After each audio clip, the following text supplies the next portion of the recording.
Hello एमर्स, एक बार पुनः हम लोग आ गए हैं अपने लेक्चर एंड टॉपिक को आगे बढ़ाने के लिए। तो जैसा कि आप सभी लोग जानते हैं, हम लोग पढ़ रहे हैं एटॉमिक स्ट्रक्चर, और एटॉमिक स्ट्रक्चर की कहानी आज एक नए मोड़ पे आ चुकी है। पिछली जो कहानी थी वो हम लोगों ने छोड़ी थी कहाँ पे सर? रदरफोर्ड के एटॉमिक मॉडल को फेल करके, यानी रदरफोर्ड के एटॉमिक मॉडल को फेल कर दिया था, और उसके बाद तब से हम घूम रहे थे, और चूंकि वहां से निकला था एक इलेक्ट्रोमैग्नेटिक वेव, और उसी को लेके तब से लटके हुए थे और इलेक्ट्रोमैग्नेटिक वेव्स पढ़ रहे थे। दैट मीन्स वेव पढ़ रहे थे इसके पहले, है ना। अब वेव पढ़ लेने के बाद हम पुनः पटरी पे लौट रहे हैं, और पटरी पे लौटने के बाद उस वेव को समझेंगे अगेन, और वेव को समझने के बाद एक ऐसी समस्या देखेंगे, एक ऐसे फेलियर को देखेंगे कि जिसके बाद पूरे केमिस्ट्री में जलजला आ गया था, तूफान आ गया था। ठीक है, तो एक ऐसे फेलियर को भी देखेंगे। और एक ऐसा साइंटिस्ट आया था जिसको अल्बर्ट आइंस्टाइन से भी बड़ा साइंटिस्ट माना जाता है अपने इतिहास में।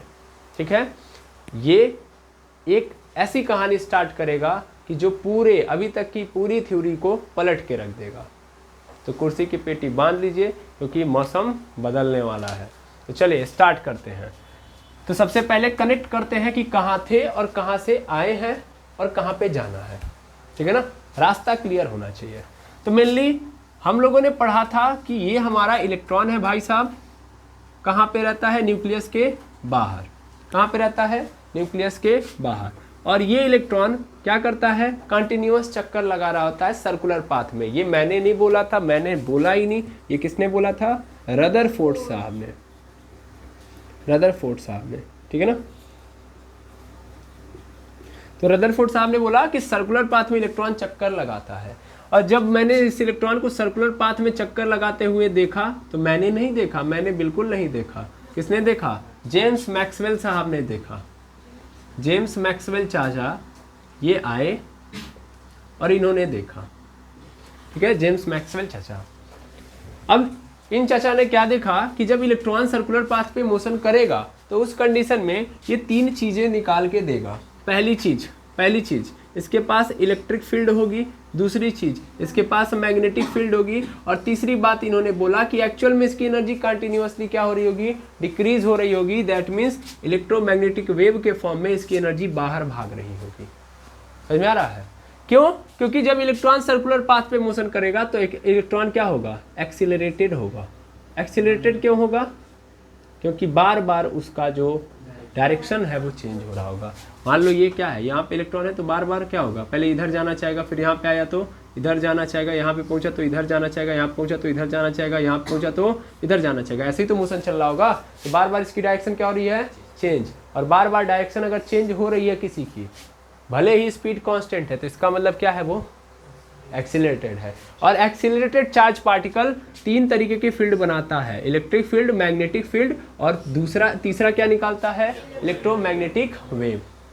क्या निकालता है? Electromagnetic wave. अब जब बात आ गई थी इलेक्ट्रोमैग्नेटिक वेव, तो वेव हम सभी लोगों को पता था, वेव मतलब क्या? एनर्जी ना, है ना। वेव किसको लेके भागती है? वेव निकल रही है, दैट मीन्स कौन निकल रहा है? एनर्जी निकल रही है। इसका मतलब ये इलेक्ट्रॉन जब चक्कर लगाएगा तो बार बार क्या निकलेगी? यहाँ से एनर्जी निकलेगी। और अगर एनर्जी निकलेगी तो ये इलेक्ट्रॉन की एनर्जी लगातार कम होते जाएगी, और ये बेचारा फुल स्पीड से नहीं दौड़ पाएगा, और धीरे धीरे धीरे धीरे धीरे धीरे कहाँ पहुँच जाएगा? न्यूक्लियस के पास, और न्यूक्लियस के अंदर गिर जाएगा। Game over. ठीक है, और ये की बात किसने बोली थी? जेम्स मैक्सवेल चाचा ने। तब दुनिया के सामने एक नई चीज नजर आई थी, और वो थी इलेक्ट्रोमैग्नेटिक वेव। और इन चाचा ने, जेम्स मैक्सवेल चाचा ने, इलेक्ट्रोमैग्नेटिक वेव की एक पूरी थ्योरी दे दी, जिसको इलेक्ट्रोमैग्नेटिक वेव थ्योरी कहा गया। क्या बोला गया? Electromagnetic wave theory. ठीक है, और इस थ्योरी का कहना ये था कि देखो, ये जो इलेक्ट्रॉन है ये हमेशा क्या करते हैं? जब ऐसे चक्कर लगाएंगे, ऐसे एक्सीलरेट होकर चक्कर लगाएंगे तो ये एमिट करेंगे एनर्जी को। दो शब्द आते हैं, एक होता है एमिट और दूसरा होता है एब्जॉर्ब। ठीक है ना, तो एमिट की बात किया तो क्या होता है? एमिट का मतलब होता है उत्सर्जन, हिंदी में बोलते हैं इसको उत्सर्जित, और एब्जॉर्प्शन का मतलब होता है अवशोषित। सीधा मतलब है। एब्जॉर्ब मतलब खींचना, और एमिट मतलब निकालना। ये बात याद रखेंगे। एमिट की बात करेगा तो निकालना, यानी एनर्जी को निकालना, और एब्जॉर्ब का मतलब अवशोषित, यानी अवशोषण, खींच रहा होगा, ले रहा होगा। ठीक है, तो जब इलेक्ट्रॉन एक्सीलरेटेड होकर सर्कुलर पाथ पे मोशन करेगा तो इलेक्ट्रोमैग्नेटिक वेव के फॉर्म में क्या निकालेगा? रेडिएशन। अब ये नया टर्म आपने बोल दिया, रेडिएशन, इसके पहले तो नहीं बोला था। मैंने बोला ना आज मैं स्टार्ट कर रहा हूँ इलेक्ट्रोमैग्नेटिक वेव थ्योरी, और ये थ्योरी क्या कहती है कि जब इलेक्ट्रॉन ऐसे सर्कुलर पाथ पे मोशन करेगा तो वो रेडिएशन, रेडिएशन क्या होता है? It is a form of energy. Hindi में इसको क्या बोलते हैं? विकिरण। क्या बोलते हैं? विकिरण। तो विकिरण के फॉर्म में एनर्जी निकाल रहा होगा, विकिरण के फॉर्म में। अब अभी तक तो वेव बोल रहे थे, तो wave is nothing but it is a radiation. Sir बहुत घन चक्कर बना रहे हैं। हाँ देखिए, रेडिएशन बोलेगा या वेव बोलेगा, बात एक ही है। रेडिएशन क्या होता है? रेडिएशन एक प्रकार की एनर्जी है जो किस फॉर्म में रहती है? वेव के फॉर्म में रहती है। जैसे हम लाइट को बोल रहे हैं ना, ये लाइट एक प्रकार की एनर्जी है ना, light is the form of energy. हम बोलते हैं light is the form of energy, तो लाइट ही रेडिएशन है। इसको हम क्या बोलेंगे? रेडिएशन भी बोलेंगे। लाइट को हम क्या बोलेंगे? रेडिएशन। और किस फॉर्म में प्रोपोगेट होती है, किस फॉर्म में चलती है? वेव के फॉर्म में। समझ में आ रहा? यानी ये एनर्जी एक जगह से दूसरी जगह जाती कैसे है? तो वेव के रूप में जाती है, वेव के फॉर्म में जाती है। लेकिन इसको नाम हम क्या देंगे? रेडिएशन। यानी जो एनर्जी निकल रही है उसको क्या बोला जाएगा? रेडिएशन। और चल रही है तो किस फॉर्म में चल रही है? वेव। वेव तो मैकेनिज्म है ना भाई, एनर्जी को ट्रांसफर करने का, आया ना। वेव जा रही है तो इसका मतलब एनर्जी जा रही है। वेव प्रोपोगेट कराती है एनर्जी को, वेव एनर्जी नहीं है, एनर्जी को प्रोपोगेट कराती है। हमने एनर्जी को वेव नहीं बोला था, हमने बोला था कि एनर्जी इस फॉर्म में जा रही होती है, लेकिन वो जो एनर्जी निकल रही है उसको हम क्या बोलेंगे? रेडिएशन। तो रेडिएशन एनर्जी है, और ये किस फॉर्म में जाती है? इलेक्ट्रोमैग्नेटिक वेव के फॉर्म में जाते हैं। क्लियर है? हाँ या ना? क्या इसमें कोई दुविधा नहीं? अब थोड़ा समझिएगा। क्या समझे सर? ये कहानी जब इनकी आई तो ये तो बेचारे फ्लॉप हो गए। अब इनको टाटा बाय बाय बोल दीजिए। रदरफोर्ड साहब को बहुत बड़ा योगदान रहा, न्यूक्लियस की खोज की, प्रोटॉन के बारे में बताया, है ना, और यहाँ तक कि मॉडल तक प्रस्तुत कर दिया। लेकिन अभी गेम उनका वहाँ पे खत्म, क्योंकि मैक्सवेल चाचा ने उनको क्या कर दिया? फ्लॉप कर दिया, फेल बता दिया। अब बेचारे फेल हो गए तो वो तो चले गए घर। अब दौर किसका आ चुका है? जेम्स मैक्सवेल चाचा का। ठीक है, जेम्स मैक्सवेल चाचा का दौर आ चुका है। अब जेम्स मैक्सवेल चाचा ने भी क्या किया? एक थ्योरी प्रस्तुत की। कोई किसी को रह थोड़ी ना जाएगा, जब कोई आएगा तो फिर नया बनाएगा। तो इन्होंने क्या बनाया? Electromagnetic theory of wave. ये किसके द्वारा दिया गया था? ये किसके द्वारा दिया गया था? जेम्स मैक्सवेल चाचा के द्वारा। ठीक है ना? अब एक बात मैं आपको चाहूंगा समझाना। मैं पहले लिख देता हूँ, गिवन बाय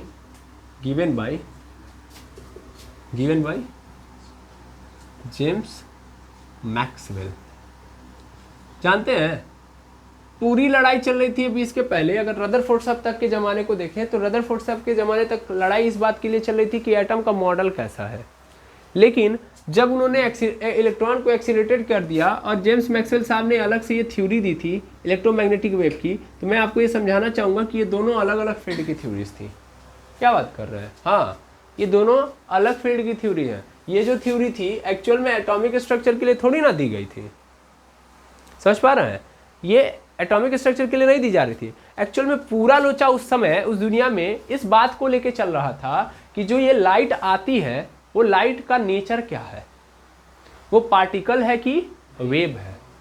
समझ पा रहे हैं? यानी दुनिया में एक और लफड़ा उस समय चल रहा था लाइट को लेके, लाइट के नेचर को लेके, कि जो सूरज से प्रकाश आता है, प्रकाश की किरण आती है, या सूरज से जो रेडिएशन आता है,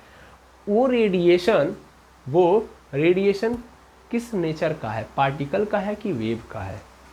उस जमाने में वो चल रहा था।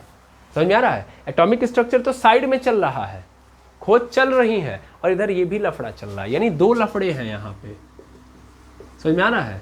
इन दोनों लफड़ों को पकड़िए, एक लाइट का है और दूसरा एटम के स्ट्रक्चर का है ना। आपको भले चैप्टर अलग अलग पढ़ाया जाए भैया, बट कहीं ना कहीं चीज़ें एक समय पे ही चल रही हैं। समझ में आ रहा है?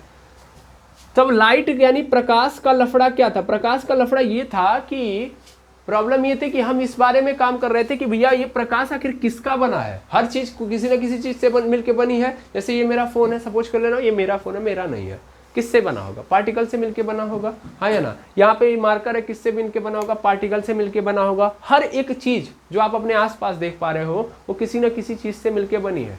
और किससे बनी है भैया? पार्टिकल से ही मिलके बनी है ना। तो पार्टिकल से ही मिलके बनी है। तो हम सबका नेचर पता कर पा रहे हैं कि कौन सा ऑब्जेक्ट किससे बना है। पानी से लेके हवा तक हम सब कुछ पता कर ले रहे हैं कि वो किससे बना है। लेकिन ससुरा ये लाइट नहीं पता कर पा रहे हैं कि लाइट किसकी बनी है। समझ पा रहे हैं? समझ में आ रहा है? पहले क्लियर रखिए विजन। हम पहले उसको भी इसमें समराइज करें, तब हम आगे बढ़ेंगे। देखिए, मैं अगर एटॉमिक स्ट्रक्चर पढ़ाऊँ तो मैं सिर्फ एटॉमिक स्ट्रक्चर की बात करूंगा, तब तो मैं अभी 2 सेकंड के अंदर आगे बढ़ा दूंगा, नील्स बोर का कॉन्सेप्ट लेके आऊंगा, गेम आगे बढ़ जाएगा। बट मैं इसको अगर छोड़ दूंगा तो मैं बहुत बड़ी गलती करूंगा, ठीक है ना। क्योंकि साइंस ये है कि आप खोजते जाइए, बढ़ते जाइए, खोजते जाइए, बढ़ते जाइए, समझते जाइए, तब आगे बढ़िए। ऐसा नहीं कि भाई स्टेप टू स्टेप सिलेबस के पीछे भाग रहे हैं। हम एक स्ट्रक्चर रदरफोर्ड के बाद नील्स बोर आएंगे, गेम ओवर करते हैं। नहीं, इनको पकड़िए पहले। जो ये लफड़ा है इसको भी समझिए। ये आप नहीं समझेंगे तो कौन समझेगा? आप, लेकिन आपको अंततः इसको भी तो समझना है। इसको बड़े ध्यान से समझेंगे। रिक्वेस्ट है मेरी आप सभी लोगों से, विनती है कि इस पे फोकस करिए, ये बहुत इंपॉर्टेंट है। और मैं एकदम प्रयास करूंगा कि एकदम डाउन टू अर्थ होता है तो मैं अर्थ से भी डाउन चला जाऊंगा, 10-12 फीट, चलिए 10,000 किलोमीटर चला जाता हूँ। लेकिन उसका मतलब है 6400 किलोमीटर पे तो अर्थ के सेंटर पे पहुंच जाएंगे। 10,000 किलोमीटर कुछ होता है तो ये फेंकना ही तो है। नहीं, तो हम सीधी सीधी बात कर रहे हैं, हम लोअर पॉइंट से बताएंगे, ठीक है। चलिए मेरी बात ध्यान से समझेंगे। मैंने क्या बोला कि 2 लफड़े चल रहे हैं, लाइट और एटॉमिक स्ट्रक्चर का। हम क्या सोच रहे हैं? हम ये सोच रहे हैं कि आखिर ये लाइट है क्या, ये पार्टिकल है कि वेव, ठीक है ना। तो सबसे पहली थ्योरी जो देते हैं वो सर आइजक न्यूटन देते हैं भैया। Sir Isaac Newton. Sir Isaac Newton हमारे क्या बोलते हैं, इरा के सबसे, या फिजिक्स के बोले, या फिजिक्स छोड़िए, साइंस के सबसे बड़े, द ग्रेटेस्ट साइंटिस्ट कहलाते हैं सर आइजक न्यूटन। अपने इरा के, है ना, अपने इरा के ये सबसे बड़े साइंटिस्ट हैं। इन्होंने बोला एक्चुअल में जो लाइट है ना वो क्या है? वो पार्टिकल है। इन्होंने क्या बोला था? क्या बोला था? पार्टिकल बोला था। किसको? लाइट को। और इन्होंने भी एक थ्योरी दी थी जिसको हम बोलते हैं लाइट, या सीधा सीधा बोलेंगे कार्पस्क्यूलर थ्योरी, न्यूटन्स कार्पस्क्यूलर थ्योरी। यहाँ पे उन्होंने क्या बोला था कि लाइट क्या है? पार्टिकल है, ठीक है। लाइट क्या है? पार्टिकल है। और उन्होंने इसका एग्जाम्पल यहाँ से दिया था, कहाँ से दिया था? Refraction and reflection. तो रिफ्लेक्शन और दूसरा रिफ्रैक्शन, मतलब क्या है? जैसे रिफ्लेक्शन और रिफ्रैक्शन का मतलब क्या है? इन्होंने बोला कि अगर कोई भी पदार्थ है, देखिए सर आइजक न्यूटन ज़्यादा कुछ दिमाग नहीं लगाते थे, ज़्यादा कुछ दिमाग नहीं, इतना बड़ा दिमाग लगा दिया। आप कहेंगे बहुत ज़्यादा दिमाग नहीं लगाते थे। दैट मीन्स मेरे कहने का मतलब है कि वो जितना अपना कॉन्सेप्ट दिए थे, जितनी थ्योरी दिए थे, वो जितनी भी घटनाएं बाकी होती थी उन सबको क्या करते थे? उसी से कनेक्ट करने का प्रयास करते थे। समझ में आ रहा है? तो न्यूटन साहब ने 3 लॉ दिए थे। 3 लॉ क्या थे? पहला लॉ ऑफ इनर्शिया, कोई चीज़ रेस्ट में है तो रेस्ट में ही रहेगी, कोई चीज़ मूव कर रही है तो मोशन ही करेगी। दूसरा लॉ कि भैया अगर किसी चीज़ के पास मोमेंटम है तो उसका कारण है उसका मास और उसके पास वेलोसिटी, ठीक है ना। और अगर मोमेंटम में चेंज करेंगे तो कौन पैदा हो जाएगा? फोर्स। तीसरा लॉ था एक्शन रिएक्शन, कि अगर हम किसी चीज़ के ऊपर फोर्स लगाएंगे तो वो भी हमारे ऊपर फोर्स लगाएगा। ये क्या कर रहे थे? ये चूंकि पार्टिकल, हर ऑब्जेक्ट पार्टिकल से बना था, तो उन सभी पार्टिकल के ऊपर ये तीनों लॉ फॉलो हो रहे थे। इन्होंने भी यही काम किया भाई, यही नियम तीसरा वाला एक्शन रिएक्शन नियम चिपका दिया। What is the means of reflection? Reflection मतलब ये लो चिकनी सतह कोई, और इधर से यहाँ पे लाइट डालो, तो यहाँ से जब लाइट जाएगी तो इसके ऊपर टकराने के बाद ये लाइट वापस आ जाएगी। कि नहीं आ जाएगी? मेरे पास शीशा है, असिस्टेंट कोई शीशा है बाबू? नहीं है। असिस्टेंट गुस्सा आ जाता है मेरा 2 सेकंड में। देखिएगा, तो यहाँ से लाइट गई और यहाँ पे टकराने के बाद क्या हो गई? लाइट वापस आ गई। ये क्या हो रहा है? जैसे एक बॉल लूंगा मैं, दीवार के ऊपर ऐसे पटकूंगा तो फिर बॉल वापस आता ही नहीं आता है। उन्होंने बोला बस यही तो है भाई, देखो लाइट भी तो वैसे ही काम कर रहा है, शीशे पे गया टकरा के वापस आ गया कि नहीं आ गया, जैसे बॉल को दीवार पे पटकेंगे तो टकरा के वापस आएगा, वैसे ये लाइट भी गई और टकरा के वापस आ गई। दैट मीन्स क्या, ये तो पार्टिकल है ना भाई। यानी लाइट के पास रिफ्लेक्शन की प्रॉपर्टी होती है और रिफ्लेक्शन की प्रॉपर्टी ये दिखा रही है कि वो पार्टिकल है, ठीक है। और यहीं से गेम बदल गया, दुनिया मानने लगी। अब न्यूटन साहब से बड़ा कोई साइंटिस्ट उस सिरा में था नहीं, न्यूटन साहब ने जो बोल दिया, ठीक है ना, समझ में आ रहा है।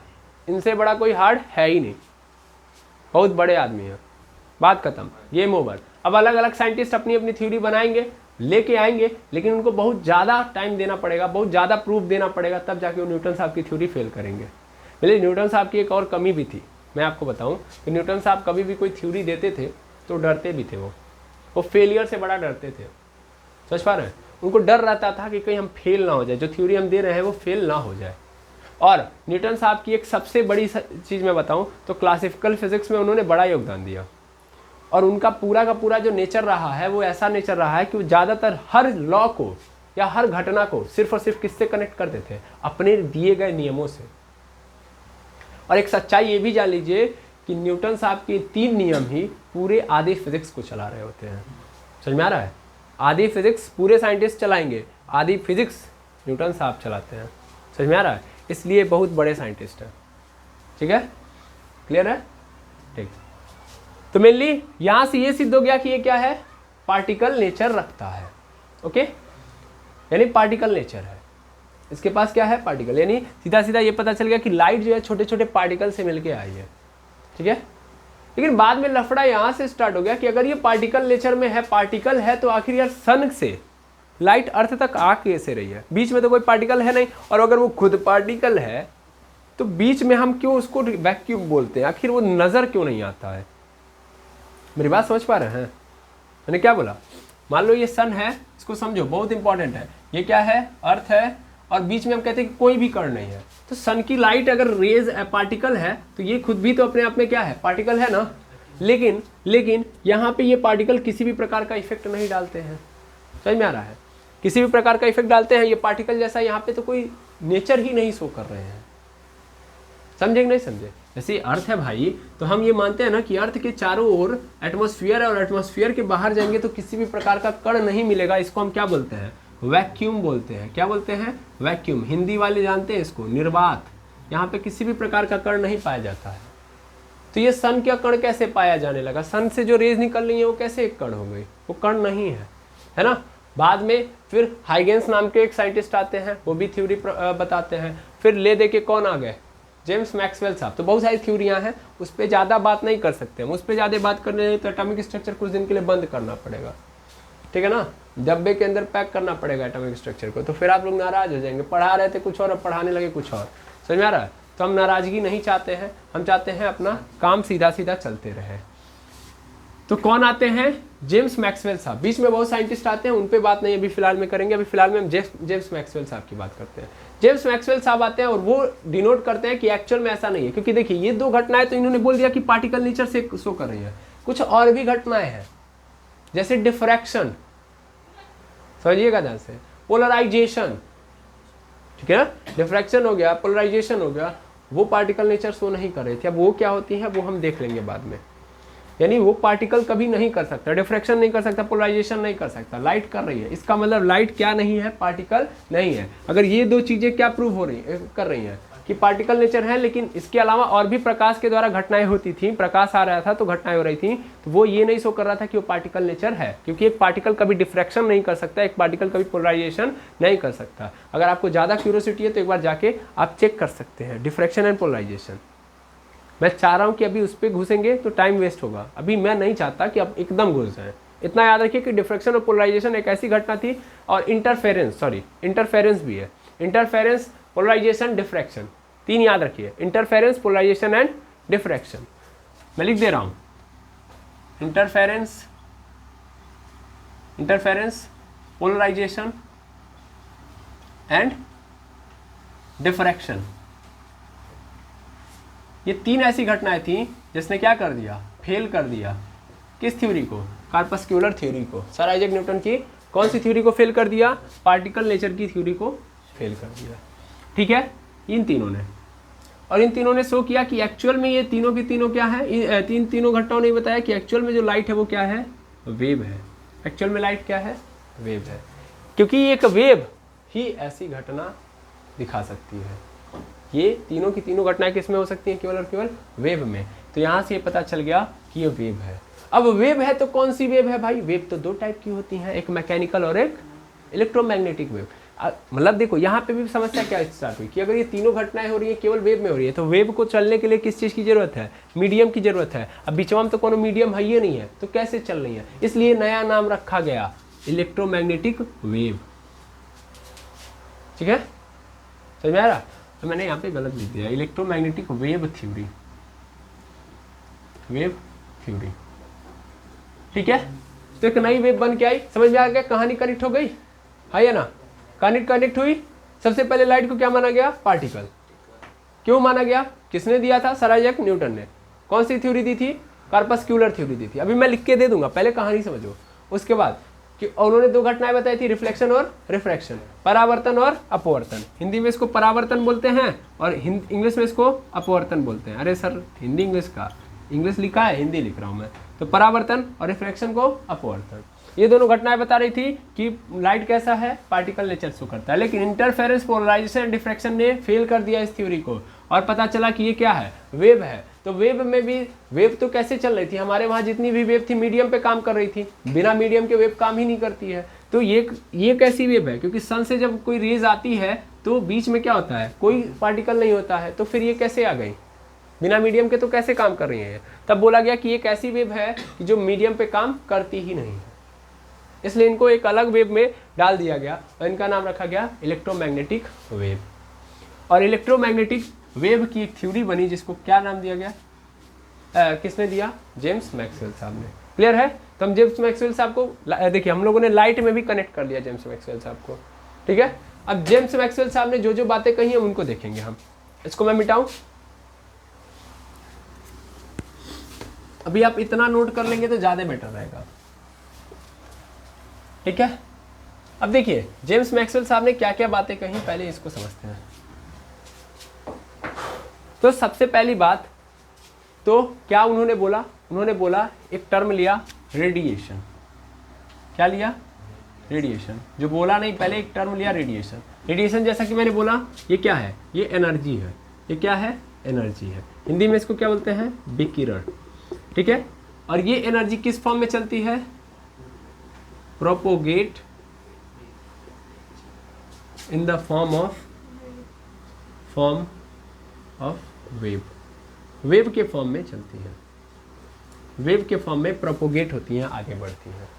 पहली बात, ठीक है, यानी सन से जो भी रेज निकल रही है उनको हम क्या बोलेंगे, रेडिएशन बोलेंगे। क्या बोलेंगे, रेडिएशन। जो लाइट दिख रही है वो क्या है, रेडिएशन। ठीक है, आप जानते होंगे, आपने देखा होगा रोबोट 2.0। रोबोट 2.0 में दिखाया जाता है कि मोबाइल से क्या निकलती हैं, मोबाइल से क्या निकलता है, हार्मफुल रेडिएशन। और वो रेडिएशन हमारे लिए क्या है, खतरनाक है। दिखाया गया था कि कैसे हम चिड़िया वगैरह जो है उनके लिए खतरनाक है, वो मर जा रही हैं, है ना। और वहाँ पे बचाने के लिए अक्षय कुमार आता है ना। और फिर उससे बचाने के लिए दुनिया को रोबोट आता है, यानी रजनीकांत आते हैं, है ना। तो मेनली वहाँ पे आपने रेडिएशन शब्द सुना होगा। तो रेडिएशन क्या है, sir radiation is nothing but it is a electromagnetic wave. Electromagnetic wave को ही हम क्या बोल रहे हैं, रेडिएशन। समझ में आ रहा ना, मतलब सर फिर फंसा दिया आपने बोला इलेक्ट्रोमैग्नेटिक वेव, हाँ रेडिएशन एनर्जी है और ये किस फॉर्म में चल रही है, वेव के फॉर्म में। तो इसीलिए हम इसको कौन सी वेव बोलेंगे, ये रेडिएशन कैसे चलती है, कैसे चलती है बाबू, इलेक्ट्रोमैग्नेटिक वेव के फॉर्म में। ठीक है ना, इसीलिए हम इलेक्ट्रोमैग्नेटिक वेव को रेडिएशन भी बोलेंगे। ओके, क्या इसमें कोई दिक्कत नहीं। अब दूसरी बात जो उन्होंने बोली वो बड़ी इंपॉर्टेंट है। यहाँ पे ये बोला गया था कि जो रेडिएशन होता है, द रेडिएशन कंसिस्ट, ध्यान से देखेंगे, electric field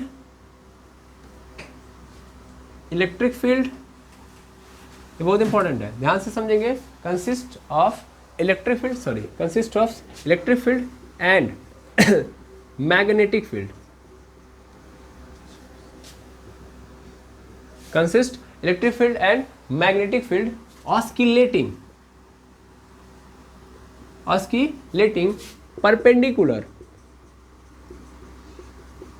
perpendicular to each other and both perpendicular to the direction of wave propagation, perpendicular to the direction of wave propagation या propagation of wave, direction of propagation of wave। ठीक है, ये बड़ी important line है। ठीक है, radiation energy propagate किस form में चल रही है, अगर वेव के फॉर्म में, तो उसी को हम क्या बोलेंगे, रेडिएशन। ठीक है ना, ठीक है, यानी इलेक्ट्रोमैग्नेटिक वेव को ही हम क्या बोल रहे हैं, रेडिएशन। ले दे के बात यही है। उन्होंने दूसरी बात क्या कही कि जो रेडिएशन होते हैं उनके अंदर दो तरीके की फील्ड पाई जाती है, एक इलेक्ट्रिक फील्ड, दूसरी मैग्नेटिक फील्ड। ध्यान से समझिएगा, ऑस्किलेटिंग, अब ये ऑस्किलेटिंग का मतलब मैं अभी समझा रहा हूँ, perpendicular to each other and both perpendicular to the direction of propagation of wave. अब इसका मतलब समझिएगा, बहुत अच्छे से समझिएगा। मतलब ये होता है कि मान लीजिए ये हमारी वेव है, इस वेव को किधर प्रोपोगेट होना भैया, किधर जाना है, इधर, इस डायरेक्शन में। ठीक है, तो ये वेव की डायरेक्शन है, किसकी डायरेक्शन है, वेव की। अब इसमें जो इलेक्ट्रिक फील्ड होगा, इलेक्ट्रिक फील्ड कैसे चल रहा होगा, ऐसे ऐसे ऐसे ऐसे ऐसे ऐसे ऐसे। ठीक है, और जो मैग्नेटिक फील्ड होगा वो कैसे चल रहा होगा, ऐसे ऐसे ऐसे ऐसे ऐसे ऐसे ऐसे ऐसे ऐसे ऐसे। एक मिनट पॉज कर दीजिएगा। चलिए देख सकते होंगे आप, देख रहे होंगे यहाँ पे क्या है, ये जो ब्लू वाला है, ब्लू वाला इलेक्ट्रिक फील्ड है, इलेक्ट्रिक फील्ड की डायरेक्शन किधर की ओर है, देख पा रहे होंगे, ऊपर की ओर। और ये जो है मैग्नेटिक फील्ड, यानी क्या बोलते हैं, रेड वाला जो है वो क्या है, मैग्नेटिक फील्ड की डायरेक्शन है। तो मैग्नेटिक फील्ड कैसे चल रहा है, ऐसे ऐसे, और इलेक्ट्रिक फील्ड कैसे चल रहा है, ऐसे ऐसे। समझ में आ रहा है, तो इस तरीके से हो रहा है। और देखिए आगे की ओर क्या है, वेव का प्रोपोगेशन, तो वेव इधर जा रही है, इलेक्ट्रिक फील्ड कैसी है, इलेक्ट्रिक फील्ड इसके ऊपर चल रही है, मतलब इसके परपेंडिकुलर है, और जो मैग्नेटिक फील्ड है वो ऐसे परपेंडिकुलर है। ठीक है, अब मैं इसको और अच्छे से समझा रहा हूँ, इसको आप समझेंगे नहीं तो गड़बड़ा जाएगा। ध्यान से समझिए, मैं किधर जा रहा हूँ, ऐसे आगे जा रहा हूँ। तो देखिए मैं मेरे आगे जाने का दिशा, मतलब मैं वेव हूँ सपोज कर लीजिए, तो मैं किधर जा रहा हूँ, आगे, ऐसे आगे जाऊँगा, तो मेरा प्रोपोगेशन का डायरेक्शन इधर है। अब जो इलेक्ट्रिक फील्ड है, इलेक्ट्रिक फील्ड कैसे जा रही है, ऐसे, मैं जा रहा हूँ ऐसे, देखिएगा, तो मेरे ये परपेंडिकुलर है कि नहीं है, अरे हाँ ना बोलिएगा, ये मेरे परपेंडिकुलर है कि नहीं है, देखिए ये मेरे परपेंडिकुलर है, बिल्कुल ये मेरे परपेंडिकुलर है। कौन है ये, इलेक्ट्रिक फील्ड है। ओके, इलेक्ट्रिक फील्ड ऐसे, क्लियर है, मेरी डायरेक्शन ये, इसकी डायरेक्शन ये, परपेंडिकुलर, यस और नो, 90 का डायरेक्शन बन रहा है। अरे भाई ऐसे कर लोगे तब ज़्यादा बेटर समझ में आएगा। मेरी डायरेक्शन ये, इसकी डायरेक्शन ये, अब 90 का डायरेक्शन, मतलब 90 बन रहा है, बिल्कुल। और जो मैग्नेटिक फील्ड की डायरेक्शन है वो किधर है, इधर की ओर, मैं इधर, ये इधर, फिर 90 बन रहा है कि नहीं बन रहा है, देखो 90 बन रहा है कि नहीं बन रहा है, अरे हाँ ना बोलो। अब मैं इसको क्या बोलते हैं, एक और मार्कर दो, एक आध मार्कर और है, हाँ बिल्कुल है, मेरे पास 3 मार्कर तो है ही। ठीक है ना, तो ये सपोज कर लो कि वेब की डायरेक्शन है, ये किसकी डायरेक्शन है, ब्लू वाला, ये किसकी डायरेक्शन है, ये इलेक्ट्रिक फील्ड की डायरेक्शन है, और ये किसकी डायरेक्शन है, मैग्नेटिक फील्ड। देख रहे हो, मैग्नेटिक फील्ड इसके परपेंडिकुलर है, इस वाले के परपेंडिकुलर 90 का कोण बन रहा है, और ऐसे इसके भी तो परपेंडिकुलर है, दिख रहा है, कैमरे में दिख रहा है ना क्लियर। तो ये इसके भी परपेंडिकुलर है, और ये इसके भी परपेंडिकुलर है। क्या तीनों आपस में परपेंडिकुलर है, वेव वाली इसके परपेंडिकुलर है, वेव वाली इसके परपेंडिकुलर है, ऐसे इलेक्ट्रिक फील्ड इसके परपेंडिकुलर है, किसके, वेव प्रोपोगेशन के डायरेक्शन की, और ऐसे ही ये मैग्नेटिक फील्ड के भी परपेंडिकुलर है। तो तीनों आपस में क्या है, परपेंडिकुलर है। अब ऑस्किलेटिंग का मतलब समझते हो, what is the means of oscillating, दोलन गति हिंदी में सुना होगा आपने, मोशन। अभी मोशन करते हुए चल रहे हैं, आगे बढ़ रहे हैं, समझ में आ रहा है कैसे, देखिए ये कैसे मोशन कर रही है, ये इधर, ये इधर, ये ऐसे ऐसे मोशन करते हुए आगे बढ़ रही है, वेव आगे बढ़ रही है, यानी मैं ऐसे आगे बढ़ रहा हूँ और ये ऐसे ऐसे ऐसे, कौन, मैग्नेटिक फील्ड ऐसे मोशन कर रही है, दिख रहा है, ऐसे ऐसे ऐसे, और साथ साथ ये भी मोशन कर रही है, किधर, ऊपर की ओर। अब ठीक है, अब दोनों को एक साथ कराओ तो मेनली मैं आगे बढ़ रहा हूँ तो ये ऐसे ऐसे ऐसे ऐसे मोशन होते हुए आगे बढ़ रहा है। समझ में आ रहा है कैसे? एक बार और देखा जाए, ये क्या है, मैग्नेटिक फील्ड, ये इलेक्ट्रिक फील्ड, मैं वेव, कैसे मोशन हो रहा है, ध्यान देंगे, डायरेक्शन देखेंगे ध्यान से, भूलिएगा मत। ये मैग्नेटिक फील्ड, ये इलेक्ट्रिक फील्ड। अब वो कैसे रहा है, ये ऊपर ऊपर और ये इधर, ठीक है ना, दिख रहा है, आई थिंक समझ में आ गया होगा। चलते जा रहे हैं, क्लियर? तो इस तरीके से हो रहा है, ये ऐसे ऐसे, ये ऐसे ऐसे ऐसे, और ये वेव की प्रोपगेशन की डायरेक्शन। क्लियर है? तो क्या बोला जेम्स मैक्सवेल साहब ने कि एक्चुअल में जो रेडिएशन होता है ऐसे ही चलता है, इसमें दो फील्ड होती है, इलेक्ट्रिक फील्ड, मैग्नेटिक फील्ड, और तीसरी कौन सी फील्ड है भाई, कोई फील्ड नहीं, दो फील्ड होती है, इलेक्ट्रिक फील्ड और मैग्नेटिक फील्ड, और ये दोनों एक दूसरे की क्या होती हैं, परपेंडिकुलर, और ये दोनों की दोनों वेव प्रोपगेशन के टाइम डायरेक्शन की भी क्या होती हैं, परपेंडिकुलर होती हैं। क्या ये बात समझ में आ गई, हाँ या ना? इस चीज को यहाँ से मैं सादे भाषा में लिख सकता हूँ, सादे भाषा में मतलब ये है वेव प्रोपगेशन की डायरेक्शन WP, ठीक है, और ये क्या है, इलेक्ट्रिक फील्ड, हाँ या ना, और ये क्या होगा, यहाँ से ऐसे अगर मैं निकाल दूँ तो ये क्या होगा, मैग्नेटिक फील्ड की डायरेक्शन। ठीक है, तीन डायरेक्शन समझ में आ गई ना, भूलिएगा मत, ठीक, भूलिएगा मत, आई बात समझ में, मैंने आपको समझा भी दिया। तो ये दूसरी प्रमुख बात कही। अब तीसरी बात क्या थी, तो पहले इतना नोट करिए, ठीक है, पहले इतना नोट करिए, पॉज कर दीजिए भैया, नोट कर ले। अब तीसरी बात जो मैक्सवेल साहब ने क्या बोली वो भी देख लो। तीसरी साहब बोली मैक्सवेल साहब ने, देखो 5 बातें मैं लिखूंगा, पांचों बहुत जरूरी हैं, पहले तीसरी सुन लो। तीसरी बात मैक्सवेल साहब ने ये बोली कि भैया जो वेव है, ये जो वेव है एक्चुअल में इनके वेव कह रहा हूँ, जो रेडिएशन है इनके पास वेव नेचर होता है, ठीक है ना। ये जो रेडिएशन है, इन रेडिएशन के पास कैसा नेचर होता है, इन रेडिएशंस के पास वेव नेचर होता है, वेव नेचर होता है। और वेव नेचर मतलब प्रोपोगेट कर रही हो, आगे की ओर बढ़ रही होंगी, तो स्पीड क्या होती है इनकी, इनकी स्पीड होती है, इनकी स्पीड लाइट की स्पीड होती है ना, लाइट की स्पीड होती है। यानी ये जो रेडिएशंस है उनके पास वेव नेचर होता है और इनकी स्पीड लाइट की स्पीड होती है, यानी 3 × 10⁸ मीटर पर सेकेंड, आर 3 × 10⁵ किलोमीटर पर सेकेंड, ठीक है, इस स्पीड से चलते हैं ये। इसके साथ साथ चौथी बात इन्होंने क्या बोली कि वेव नेचर होता है, ठीक, और ये कैसी वेव है, चूंकि वेव नेचर है तो कैसी वेव है, ऐसी वेव है जिनको मीडियम की जरूरत नहीं है, यानी these wave do not require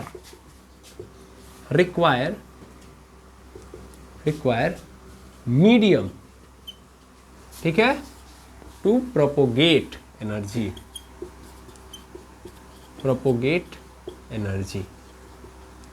ठीक है, यानी एनर्जी को प्रोपोगेट करने के लिए इनको मीडियम की जरूरत नहीं है। ये 4 बातें सबसे प्रमुख थी और ये दोनों बातें तो आप पहले से जानते हो। अब 5वीं बात जो है वो खतरनाक थी और वही कारण बनती है इनके फेलियर का। समझ में आ रहा है, इनके फेलियर का कारण जो बनेगी वो 5वीं मोस्ट इंपॉर्टेंट बात है, उसको हमको देखना पड़ेगा, ठीक है। इन्होंने क्या बोला कि एक्चुअल में कभी भी, जैसे कि इलेक्ट्रॉन है या कोई भी है,